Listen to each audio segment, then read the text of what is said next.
আমিগোস, welcome back. সেপ্টেম্বরের শুরুর দিকে বিভিন্ন আর্ট গ্যালারি বর্ণাঢ্যদের সাহায্যের জন্য আর্ট প্রদর্শনী রেখেছিল। একদিনে 3টে আর্ট গ্যালারি ঘুরে ফেলেছিলাম।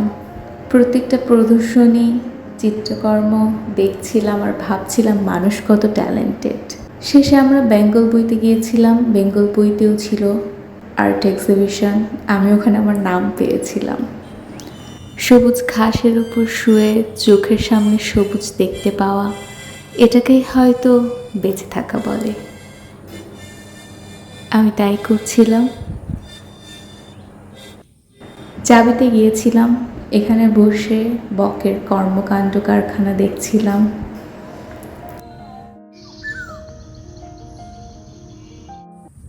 হ্যামিলিয়নের বাঁশিওয়ালা ভেবে ভুল করবেন না, আমি ইঁদুর নই। সন্ধ্যার দিকে কনসার্ট শুরু হয়েছিল। ফিরে যদি নাই আসো কবিতার কাছাকাছি, আত্মার কাছাকাছি, তবে আমি কার কাছে যাই? বনলতা সেন,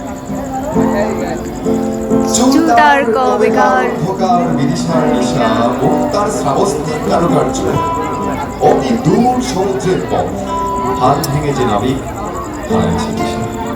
সবুজ ঘাসের দেশ, যখন সে চোখে দেখি দারুচিনি দিতে মুক্তমঞ্চে নাটক ছিল প্রায় 3-4 জন।